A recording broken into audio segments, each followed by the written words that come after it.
Tehran এবার স্পষ্ট ভাষায় জানিয়ে দিয়েছে ইউরেনিয়াম হস্তান্তরের শর্তে কোনো চুক্তি হবে না।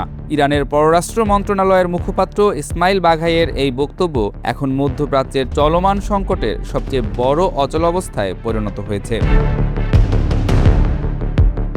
অন্যদিকে ইরানের রাষ্ট্রীয় টিভিতে নারীদের অস্ত্র প্রশিক্ষণের ভিডিও প্রকাশ করা হয়েছে, যা ইরানের সম্ভাব্য সামরিক প্রস্তুতির বার্তা বহন করছে।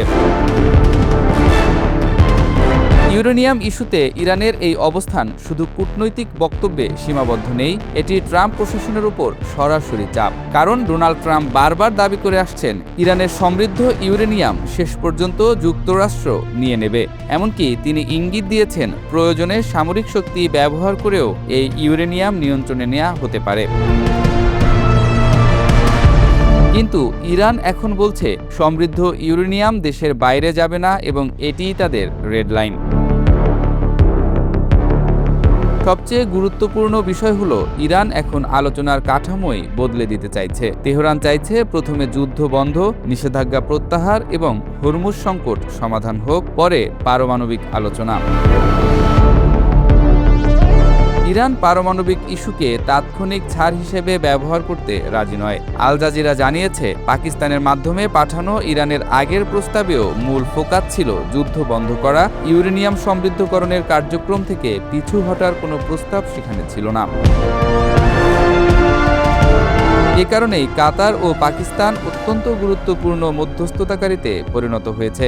ইরানের পররাষ্ট্রমন্ত্রী আব্বাস আরাকচির সঙ্গে বর্তমানে কাতারের প্রতিনিধি দল বৈঠক করছে। একই সঙ্গে পাকিস্তান এখনও প্রধান মধ্যস্থতাকারী হিসেবে কাজ করছে।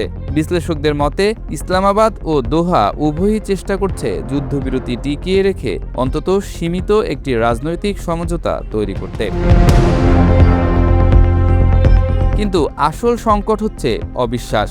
ইরানের সর্বোচ্চ নেতা ইতোমধ্যেই নির্দেশ দিয়েছেন সমৃদ্ধ ইউরেনিয়াম দেশের ভেতরেই রাখতে হবে, কারণ তেহরানের আশঙ্কা যদি তারা ইউরেনিয়াম হস্তান্তর করে তাহলে ভবিষ্যৎ মার্কিন বা ইসরায়েলি হামলার মুখে নিজেদের পুরোপুরি দুর্বল করে ফেলবে।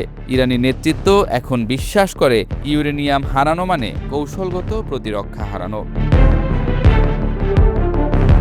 অন্যদিকে যুক্তরাষ্ট্র ও ইসরায়েলের অবস্থানও কঠোর। ওয়াশিংটন ও তেল আবিব দুই পক্ষই মনে করছে ইরানের কাছে 60% সমৃদ্ধ ইউরেনিয়াম থাকা মানে পারমাণবিক অস্ত্র তৈরির সম্ভাব্যতা রয়ে যাওয়া। এই অচলাবস্থার পেছনে আরেকটি বড় কারণ হলো হরমুজ প্রণালী।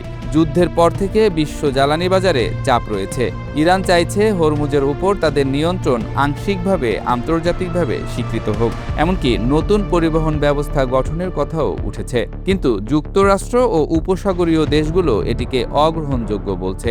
ফলে সমাধানের বদলে পরিস্থিতি আরও জটিল হচ্ছে।